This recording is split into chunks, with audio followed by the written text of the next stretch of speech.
So I want to shoot into a video today to explain why I got in this whole concept of heaven or hell, and what it is that I mean by the idea that heaven or hell is not somewhere that you go after you die. Heaven or hell is a dimension, an energetic dimension that you enter into right now. Now, I'm sitting here at Glacier National Park. We're right outside of Whitefish in Kalispell, Montana, in the park. And I thought this would be the perfect place to talk about it because whenever I post Instagram stories of myself in this location, people will always hit me up on direct messages and say, where is this place? Like, how did I never hear about this? That's what's crazy. Go actually look up Glacier National Park. Go look up the Going to Sun Road. Actually look up the Going to Sun Road online. And then ask yourself, why is it that I've heard of every retarded TikToker, every idiotic social media influencer, every mind-numbing, brain-dead television show, but I've never heard of Glacier National Park? I've heard of drugs, I've heard of alcohol, I've heard of psychedelics, but I've never heard of Glacier National Park. And actually go look at the Going to Sun Road. Now, when you look at the Going to Sun Road, what's going to jump out at you immediately is it literally looks like you are driving to heaven, okay? It actually looks like you went to heaven when you drive up here, literally. I would challenge you, spend a couple bucks. Come to Kalispell, Montana. Get a little pass and come to the Going to Sun Road. And tell me that it is not like you are literally driving up to heaven. It is freaking weird. But what you'll see is almost nobody knows where it is. Nobody knows where it is. They'll blow thousands of dollars on dumb shit. They'll sit there doing drugs all day long, smoking weed all day long, doing psychedelics to try to feel like they had a really crazy experience, and so on and so forth. They'll sit there gossiping. They'll sit there bullshitting. They'll sit there wasting their fucking life, but they won't actually come to the real heaven. The real heaven exists, guys. We're in it right now, okay? The Going to Sun Road. So, and there's other places like this, like the Nepali coast, right off of Kauai, and many other places that you could go that literally resemble heaven, have the vibe of heaven, feel like you're in heaven. And you could go there anytime you want.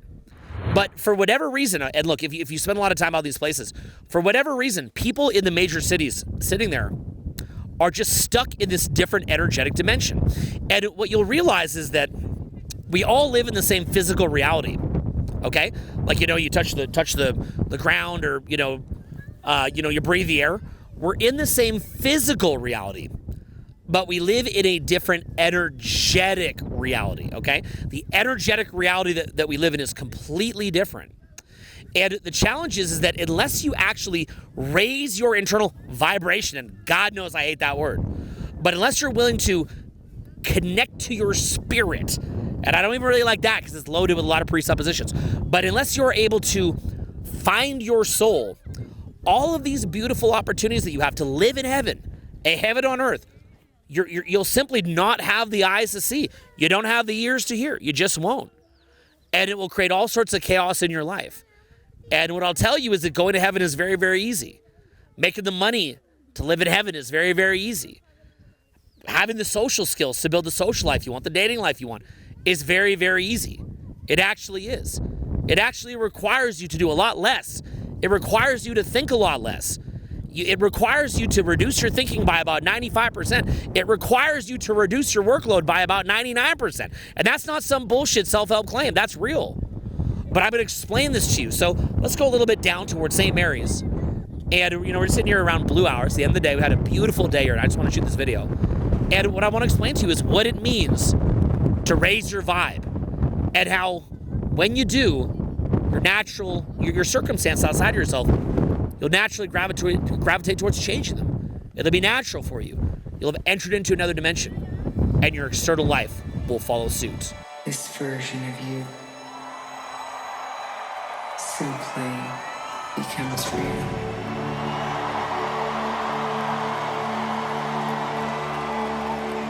And you're right here with this version of you.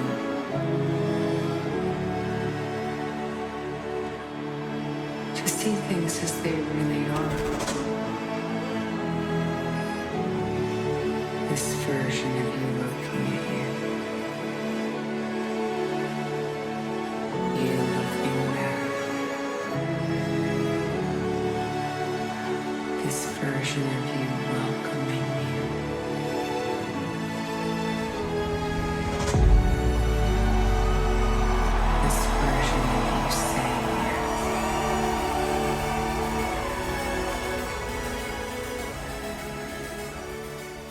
So the reason why this just came up was I was talking to my buddy Matt, and I was saying to him, buddy, this is kind of weird, but if you just follow me around to a couple of different events and watch the way that I do public speaking, and then you execute on that, in my view, I'm just saying my personal opinion here, to my buddy Matt, this will probably be worth to you tens of millions of dollars, if not possibly even hundreds of millions of dollars when applied to your business. Going under the assumption that social media is just taking over more and more and more with AI coming and all the different tweaks and what we could project. But what I said to him was that here's the craziest part. So I just wanted to jump in this video to share with you this beautiful beach that I'm visiting right now up in Oregon. It's called Cannon Beach. And as beautiful as this beach is, really when I show you a place like this, that's actually a Haystack Rock. I think that's probably the biggest rock off the coast of the world, or one of. When I show you something like this, really my intention is to get you to come out and experience it in real life. In the same way, when you're watching this video, as fun as it is to watch from home through your phone or through your laptop or maybe a smart TV, the more incredible experience, the more transformative experience, the one that will create true outcome in your life is meeting up in person. That means going out together into the field, me coaching you, me showing you exactly how it's done, and then not just me blowing your mind as far as what I'm able to do, and I promise you I'm going to blow your mind as far as what I can do, but me blowing your mind as far as what you can do. What would you say that you learned tonight? How to be the fucking man and realize that you are the man. Awesome. How to love hanging out with other people. How to love myself and not be afraid of what people think. Get out of your comfort zone. Good stuff. Pushing your boundaries and having fun doing so. Incredible. Love everybody, no matter what. Amazing. Life-changing skills that will change my life. Life-changing was it to actually go out in real life and have real-time feedback? How life-changing? Fuck yeah! Awesome. So that's what it's about. And also in the daytime, we're not just hammering just more speeches, we're doing exercises and giving you feedback. How do you find that feedback that we're giving you guys in the daytime? Yeah, so it's feedback driven, it's real life driven, it's incredible. If you want to be a part of something like this, the chance of me teaching this in my older age is low. I'd recommend that you do it right now. Click the link below. You'll go to a website that breaks down the entire training. You want to be part of it, you click the link. Do it now while it's hot on your mind, and back to the video. Even though I believe that my buddy Matt would easily make tens of millions extra during the course of his career coming to watch me do public speaking, what I teach is so fucking stupid. It is obnoxiously simple. It is a fucking joke that you would even need to watch it for more than 2 or 3 minutes to understand it. It's that dumb. What we teach is that dumb. Okay, it's that easy. It's that dumb. And I would also go to say something very similar with learning social skills. You could come out with me to a bar or a club, watch what I'm doing for 2 to 3 minutes, and if you actually executed on it, you could completely change your life. Your dating life would be off the chains. You have a dating life with celebrity within 2 to 3 minutes if you actually could internalize what it is that I'm showing you. And your social life, as far as friends and business connections, would be so far beyond your imagination. And it would literally just take 2 to 3 minutes. It is a fucking joke. What we teach is so fucking simple. It is so fucking stupid. It makes no sense at all. And the reason why is because we don't really teach anything. We just get you to stop doing things. And then when you stop doing things, everything just comes out. It's really just you unlearning all your stupid ass neurotic anxiety, overthinking, trying too hard, being a fucking weirdo, and living in the realm of hell. If we just show you that you don't need all that, then the real you comes out and it's like a magic pill. Now, the problem is I don't like to advertise it like that because I'm trying to make a deeper point here. But what happens is this deeper point that I'm trying to make wounds up getting misinterpreted as classic like 7-minute abs, self-help, magic pill thinking. And what's weird is it kind of is a magic pill, but it's not a magic pill. And the reason it's not a magic pill is because even though what we teach you, you could learn in 2 to 3 minutes, you won't let yourself learn it in 2 to 3 minutes. And because you're addicted to pain and because you're addicted to things being hard, you'll typically need 2 to 3 years to learn how to do this at a high level. Not because you'd actually need it, but because there's sort of like, it's almost like, and I don't know if this is even real or not, but it feels like it's real. It's almost like there's this karmic debt, and you have to sit there pounding your head into concrete, pounding your head into a concrete wall, doing all the wrong dumb shit over and over and over, making your life hard, making your life hell, not because it had to be. You could have just done the right thing by doing less, but you won't let yourself do it. And because you won't let yourself do it, it's going to take you a couple years, ongoing coaching, ongoing mentoring, and so on and so forth. But in reality, why do I say this? I say this because to become a master public speaker, all that you'd have to do is walk up and stop getting in your own way. Stop being so fucking weird. What do I mean by weird? Any amount of you being quiet is not your natural voice when you're relaxed. Any amount of you not being expressive is you just stifling yourself. You're naturally expressive. You're naturally a savage. You're naturally loud and project your voice. You're naturally hilarious. You naturally have amazing stories. You naturally would never run out of things to say. That would never actually happen. You know that, right?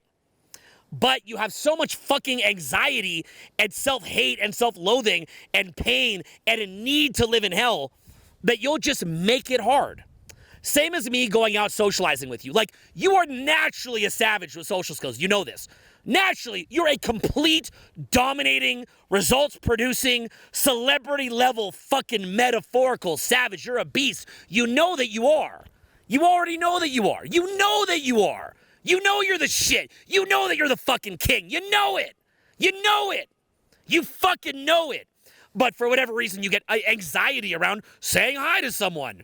And then you go into your head, and then you overthink things, and then you try too hard on the joke. And it's like you're trying to take a shit, but you're clenching your asshole. All you'd have to do is just loosen your asshole, and pop, it would come out. That's it. Just loosen your asshole, and it would all flow on out and make a nice big turd in the toilet bowl for you to flush into the ether. That's all you'd have to do is just loosen your asshole. That's it. But you can't do it. So you'll take 2 years with me sitting there beside you on the toilet like, hey, man, say your name, John. Hey, John, loosen your ass. And you're like, I'm trying. And I'm like, hey, stop pushing so much. Stop pushing. Just loosen it. Just relax. Like, I can't loosen it. It's like, you can. And then inevitably, the way that we wind up having to teach it to you is we have to get it to where you'll push the shit out of your own ass like in a spaghetti string, because that's all that you can get. I'm like, look, shit's coming. There's shit coming out of your ass. You can actually take a shit. You can take a shit. And you're like, wow, there's shit down there. It's like, okay, but stop pushing so hard. Just open your ass. Okay? And then it would come out. It would just start flying out of you, and you'd be crushing it. Okay? It's also a lot like jerking off. If you try to control your jerk off, I know this is a very vulgar video now. If you try to control, you're like, I need to come, it doesn't work. But if you just release, you just go into the flow. You find the flow of the pleasure, and you let yourself go into the pleasure. You have to kind of let yourself do it. You'd come. Women have the same thing with having an orgasm. Women feel judged. Oh, I'm not going to look good. I'm not a perfect little Harvard princess. I don't look right. And then they can't come. And then if you just let go, baby, just let go. Let go. Or sometimes guys will dirty talk or will say, you're a bad girl, you're a dirty little whore, some shit like that. And they say that, which then allows them to stop projecting and holding on to an ego, because when they're called a bad girl, dirty little whore, something, and I'm not even a big dirty talker, but that's just a common thing that can happen, is common knowledge. Then what happens is like, wait, I don't have to be my identity anymore. I don't have to be this perfect person. I can just come, and then the girl has some squirting crazy orgasm just because she let go. But in order for a woman to come, or for a guy to just take a shit or whatever, right? You have to allow it to be easy. If you're public speaking, you just have to allow it to be easy. If you're out socializing, you have to allow it to be easy. You have to allow it just to come out. You see that? It's the release muscle, not the control muscle. It's already there. It's like the hose is just kinked. If you just unkink the hose, it's going to flow out. It's crazy. And for this reason, you'll see me on public speaking trainings where I'll pull some like shy little guy up to the front. He's shy, he's stuck in his head, and then I'm just screaming at him. I'm basically, when you see me doing all this stuff where I'm kind of screaming at the guy or screaming at you and all that, that's really a pattern interrupt. I'm doing what's called a pattern interrupt, and I'm just trying to interrupt all these neurotic holding patterns in the mind and the body. I'm kind of trying to shock you into thinking something different, right? I'll start yelling at you. Maybe I'll critique you. Maybe I'll compliment you. I'll call you a beast, but the next moment I'll call you, you're being a fucking loser, right? And I'll kind of go back and forth. I'm just trying to shake you loose, man, okay? Because you aren't doing it. So I have to do it. So I've got to break your pattern. Like, if you're having sex with a girl, you don't necessarily want to be like, You know, you're a bad girl. Like, you just want to enjoy having sex. But if you need to say something to help her to come, then whatever crazy shit you say is what you'll say to provide a service. Okay? Because I really just like the feeling of having sex. I'm not a big talker, but sometimes I've done that to help a girl learn how to find her orgasm.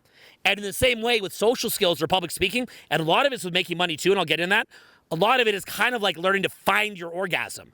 What does it mean to find your orgasm? It means to just let go. Let the bodily process do what it wants to do. And that's what makes great public speaking, and that's what makes great social skills. And this is why the whole community got it wrong for so many years. Because like, okay, so from this really uptight space, you will do the wiggity opener to start a conversation and the wacky routine to keep it going. Because that allows you to stay in this very controlling, tightened state, this tight asshole. It's kind of like teaching you how to shoot a spaghetti string shit out of your ass. Like, it's coming. And then, and then you see, metaphorically, you see in social skills, you see the guy that just lets go come in and he destroys you, bro. He demolishes you. He buries you. You came with someone, he's leaving with them because he just let go. So it's just flowing out. The charisma is flowing out. The creativity is flowing out. The voice is booming because your voice naturally has projection. It's all natural. Look, did you ever see me allowing my, at the time, 11-year-old son, Dylan, to take the stage? And he could run a whole public speaker's training. So there's this whole conspiracy. Oh, Owen taught him how to do it at home in the family room, for a month before he went up on stage. Dylan just watched me, went on stage, and dominated the public speaking over a group of adults simply because he's not trying to control everything. So what I'm saying is, why do I say that we can live in a heaven or hell on earth? It's when we choose to let go. And this is what a lot of people like Eckhart Tolle, the Tao Te Ching, the Bhagavad Gita, and of course the Bible, what Jesus is saying when they say connect to God is you don't need to be connected to your ego. You can connect to your higher power. You can connect to your flow. If you're coming from a more, atheistic perspective, there's books like The Rise of Superman or Stealing Fire, and that talks about achieving a flow state, a different part of the mind. So however you want to explain it, that's kind of up to you. That's your choice. But what I'm trying to show you is life can be very, very, very easy, and life can be very, very, very hard. So what I'm going to do, let's just keep kind of shooting around Glacier here in this beautiful blue hour. I had a great day today.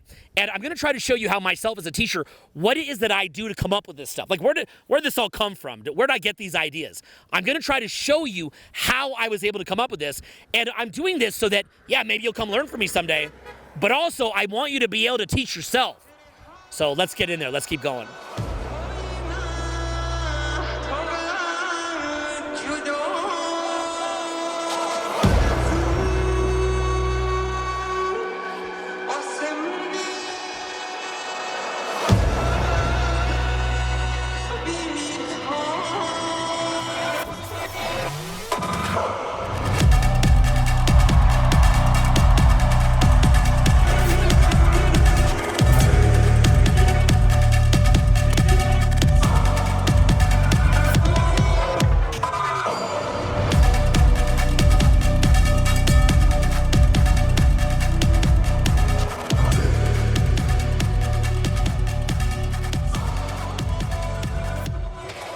So you might remember the movie Fight Club with Brad Pitt playing the character Tyler Durden, and he's mentoring Edward Norton. You remember this? Go rewatch this if you need to. And you might remember at one point, Brad Pitt puts on Ed Norton's hand a kiss. He goes, like that. And then Edward Norton's like, what's going on? And then he throws some acid onto it. And the acid starts burning up his hand. And so Edward Norton starts going into his mind, trying to find a way to reframe the pain. And he tries to find his power animal, and he's screaming, it hurts, it hurts. And Tyler Durden, he says to Ed Norton, he says, just let go, man. Stop trying to reframe it. Stop trying to go inside your head. Just let go. And there's another point where they're driving, and Edward Norton is bitching and complaining, and then Tyler Durden's character just lets go of the wheel. He says, what would happen if you just let go? Letting go is not a weekend seminar. Just let go. Even though the way that it's represented in the movie Fight Club is a little bit over the top and a little bit crazy, there's a larger lesson being taught. Edward Norton has to learn to not view his IKEA furniture or his perfect apartment or his job as his identity. He has to stop waiting to become some celebrity in the future wearing Calvin Klein underwear to give meaning to his life. He has to find meaning in his life. And in the movie Fight Club, he uses nihilism. He says, maybe God hates us. Maybe we are God's forgotten children, and so on and so forth. But in many ways, that form of nihilism, in my view, is actually a little bit closer to God and to a divine understanding than the average person who's living in society. Because at least in nihilism, the person has let go of trying to wait until they find happiness in the future and some larger purpose, and they've let go of some kind of society-based identity. So they're actually a step closer, but what you'll find is a lot of nihilists eventually come back to God, eventually, because they realize that there's something bigger going on. They start seeing bigger patterns. They start having higher degrees of awareness. But nihilism is actually a way to get there. It's actually often a stepping stone. That's just my opinion. You might have yours.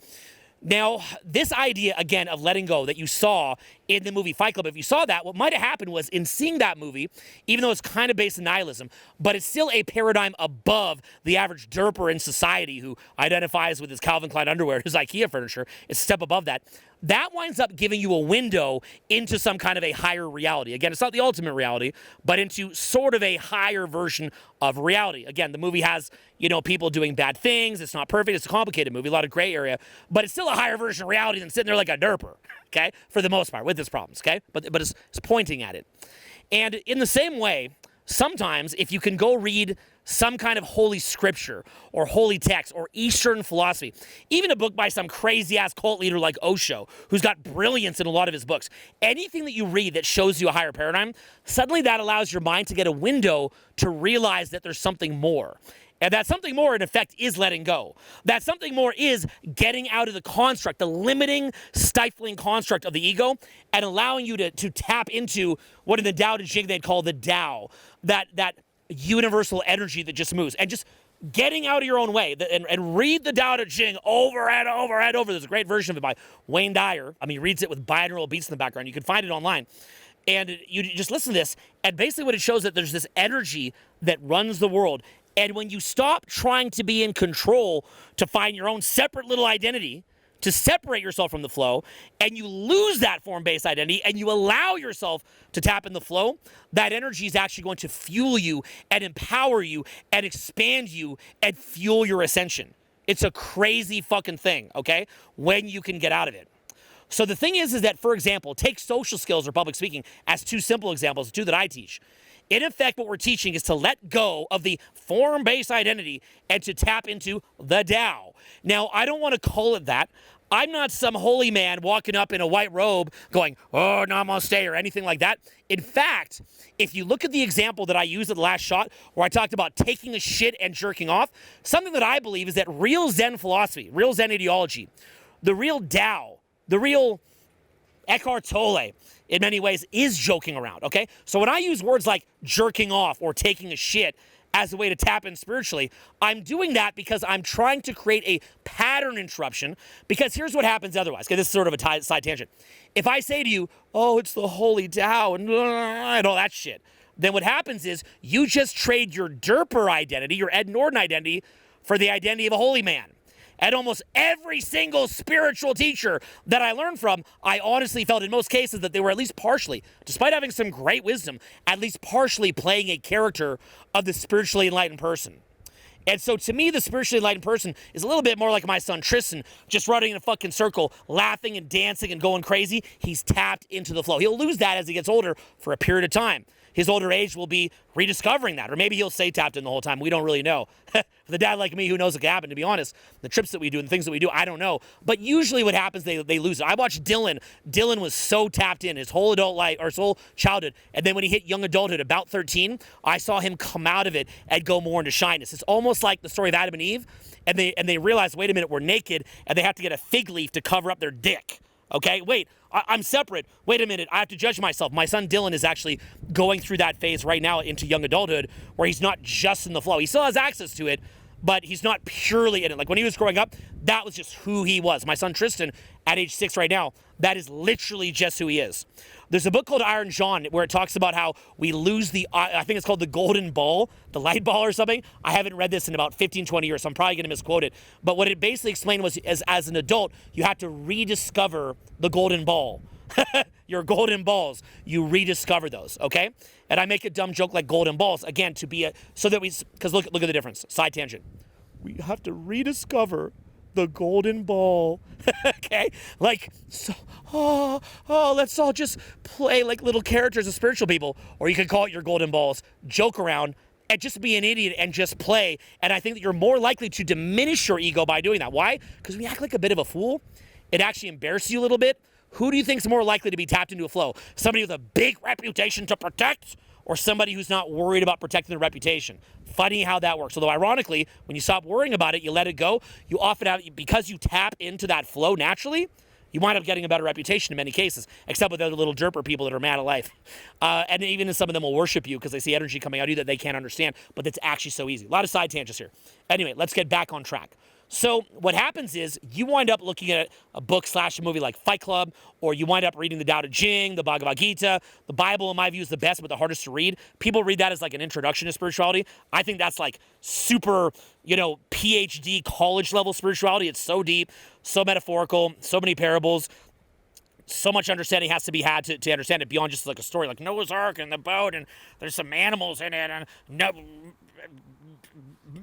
Moses spread the Red Sea, okay? Like just seeing it at such a surface story level. There's so many profound insights in there.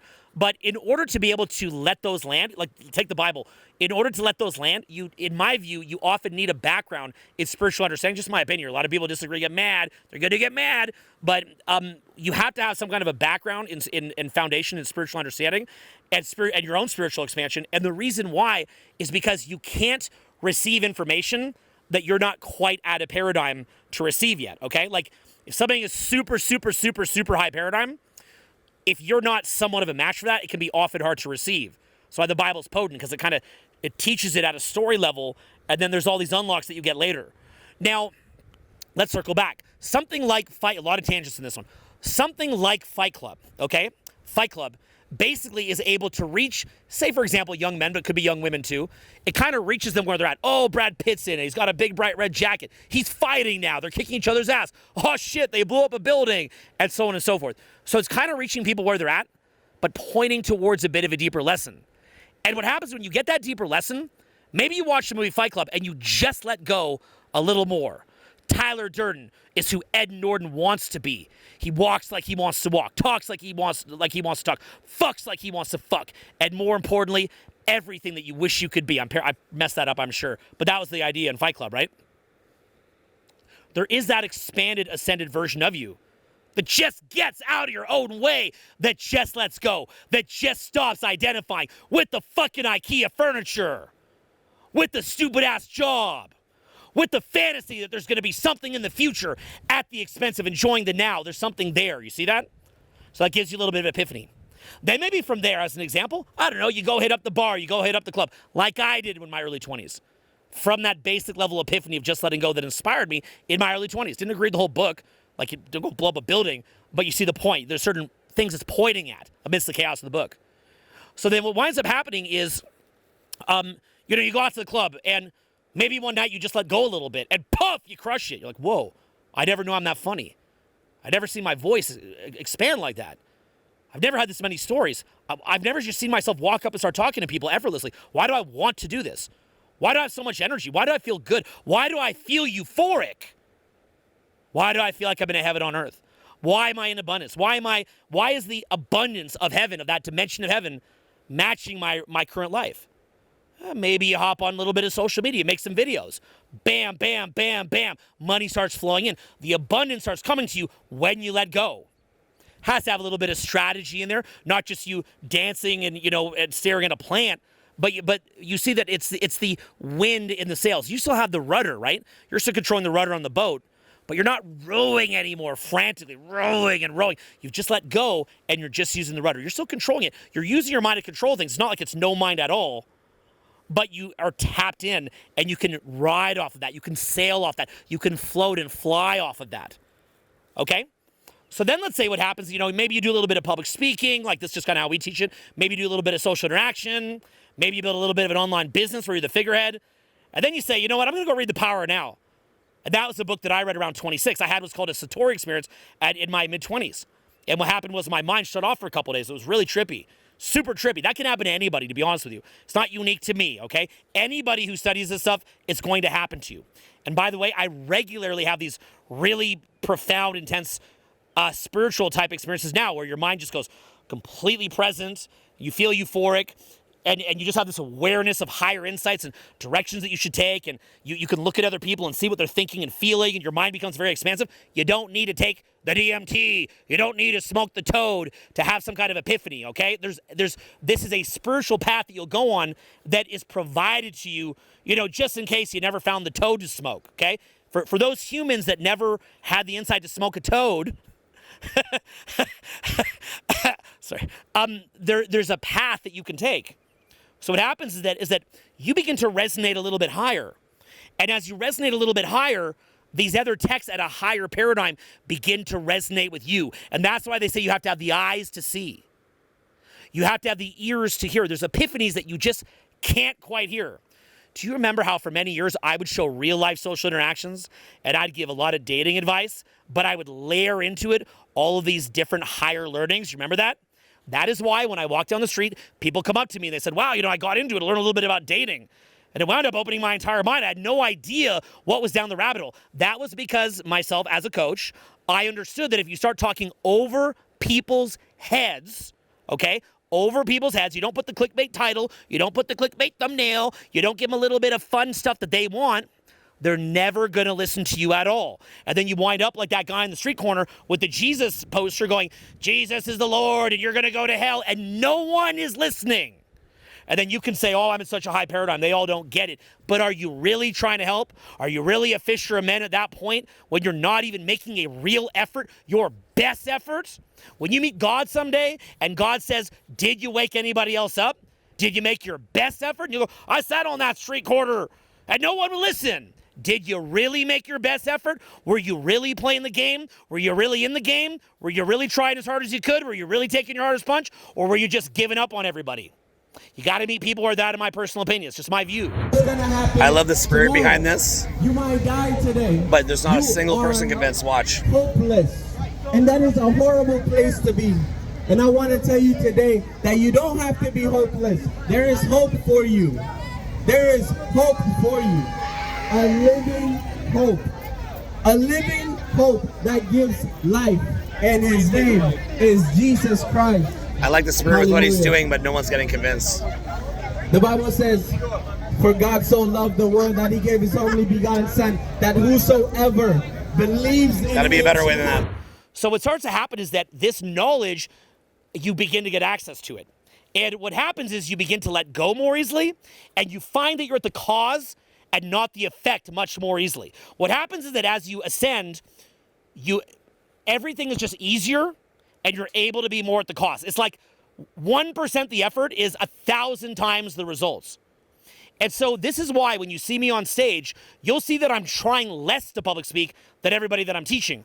But my voice is about 10 times louder. Sadly, the mic cuts it. These mics, by the way, are automatic mics that cut the volume.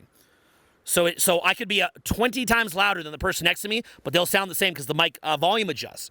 But come and see me in the room at an event would be a smart move. And what'll happen is you'll see it. Or we'll go out to the club and everybody's trying and trying. They've got anxiety and they can't think of what to say. They're pushing through and giving out the spaghetti shits. And I'm just letting the asshole loose. It's all coming out. I'm bouncing around. I'm talking to everybody. But look at the community in this day and age where they talk about, you need to have the money, you need to have the looks, you need a looks max, you need to have the big muscles, then you can raise your sexual market value. It's like, bro, just chill. Just chill, bro. Why don't you just go talk to people, bro? Why are you making this so hard? Why can't you be like my last weekend's 5'2" bald student who just went around bouncing around chatting with everybody? Why does this have to be so hard? Why can't you just let it go? Why can't you just allow it to be easy? Oh, because if you could reach society's ideal, have the IKEA furniture, if you could have the job, then you could hopefully wait for that success that's coming in the future that's never gonna come. And maybe if you look the right way and were built and had the right money, then you'd allow yourself to go in the flow. You'd allow yourself to live within your own frame. You'd allow yourself to have a strong frame and to control the frame effortlessly and easily. You'd allow your voice to project. You'd allow yourself to be funny, because notice that right now, you don't have the looks, you don't have the money, but the voice, the creativity, the free association, the ease in approaching people, the total confidence. You could choose to have that now. But you're waiting to have that, thinking that when you get to a certain point, when you become the Calvin Klein underwear model, the Hollywood movie star, like he says in the movie Fight Club, when you eventually become that, when that eventually happens, then you'll know who you are. Then you can finally start living. You can finally start to live your life. You could finally find heaven and get out of this hell. You see what's going on here? This is why I tell you that somebody can learn everything I teach right now. Eckhart Tolle says it. When is heaven? Now. The present moment is when? Now. It's just when you make the choice right now that you're savage, that you're a beast, that you're awesome, that you're a child of God. It's when you make that choice now, right now, that everything happens for you. Then when you come and learn from me as an example, or when you learn from anybody, rather than me trying to spend 2 years trying to show you how to put up the sail, I take a little bit of time and I just show you how to move the rudder. Now you've been paddling. Peeve, gotta look better, gotta get that muscle, gotta be the Hollywood celebrity, gotta have the Calvin Klein underwear. Right, and what do we learn in the movie Fight Club? Stop waiting for some bigger future. Stop waiting for something to happen. Stop identifying with your fucking idea furniture. You're not your fucking khakis, which our community seems to have forgotten that lesson. You're not your fucking khakis, okay? So as a result of that, you go into the flow, okay? You go into that flow, and what happens is you're a master public speaker, master at social skills. Maybe you create an online business. Now you're a master at being an ambassador for your brand. You don't have, and again, big thing that people in low paradigm have, they have sales resistance. I have to have every sales skill. Notice that when I do sales, I've done 9 figures in sales, over 100 million sales out of my mouth talking. Yes, I understand internet marketing, but do I have to use every little internet marketing technique, or do I have a general understanding of the template? When it comes to my marketing, am I rowing? Or do I just put up the sail, maybe move the rudder a little bit, just stick with the basic principles of marketing, the basic understandings? But it's easy. I put out single videos to do marketing, and I wake up and there's over 500 grand waiting there the next day. And I did that in 1 take and 12 minutes. Now, I could have sat there for 5 months obsessing over it and being pissed over it and working, and it would have been less good. I could have mapped out this video and maybe not allowed the tangents to put it all in a PowerPoint, but it wouldn't have this flow. So, sitting up here, Glacier National Park, we're on the Going to Sun Road. First thing I'd say to you is I challenge you to come here. Because when you come here, okay, you have to have the eyes to see. You have to have the ears to hear. I just told you to come here. Will you listen? Will you let it land? Will you even go to Google Images and look it up? Or will you say that you'll do it later and go back into trying to get the right IKEA furniture and to get your fucking khakis, thinking that someday we're all going to be Hollywood movie stars, right? Okay? What are you going to do? What happens when you come up to a place like the Going to Sun Road? It gives you that same kind of download that you would get from a holy text, from Holy Scripture, or from a movie like Fight Club, or from going out a little bit and socializing and getting a little bit of a flow state and getting just a little bit of a taste for how amazing life could be. You see that? You get a little taste of it. Just a little taste, okay? You just get a little taste of it. And it's all these little tastes of a higher reality combined with you taking action to internalize them so that it's something that actually exists within you. There's an integration.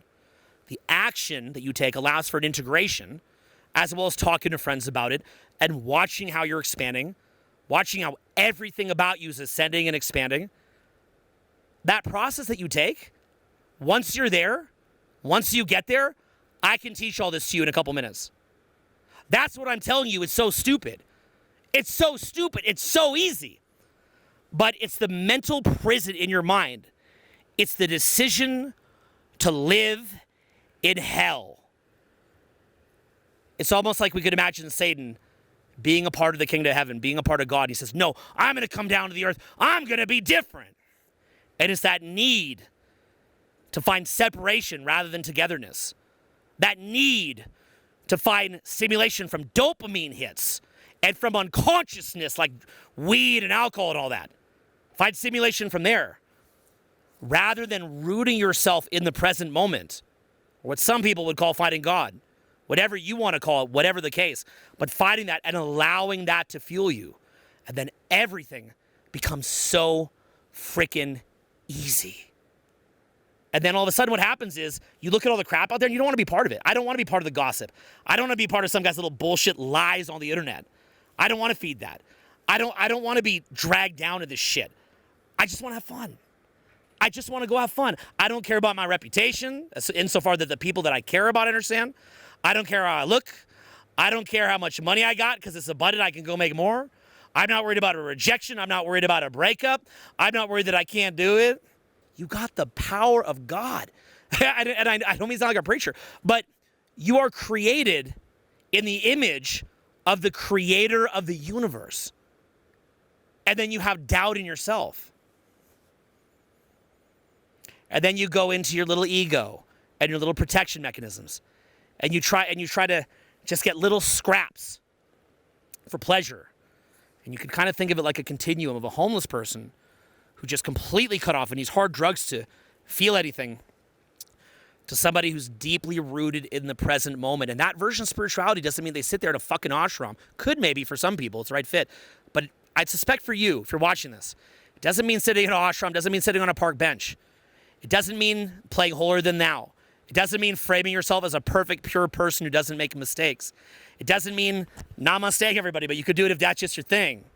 But not playing a character that you saw somewhere else. It's not about playing a spiritual character. It's about actually opening up. It's about not taking yourself so seriously. Like, oh, namaste, taking yourself so seriously. Stop taking yourself so seriously. And merge into the field. And be fueled by the field itself. And that's why we learned that heaven or hell, it's a place that we could go after we die, but heaven or hell is a dimension that we enter now. So you can choose right now, what dimension that you want to exist in. And I love you very much. So I hope this helped, okay? It's a beautiful experience being out here with you. It was so much fun. And I'm going to drive back down the hill in the dark. It's going to be a little crazy. And we're going to make it, right? And that's what I mean as far as having faith, okay? So thank you for being here with me in Montana. I'm excited for you to make your journey to come here. And I'll see you soon. Peace. This version of you simply becomes real.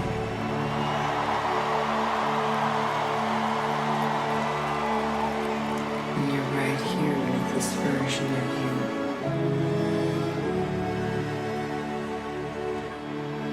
To see things as they really are.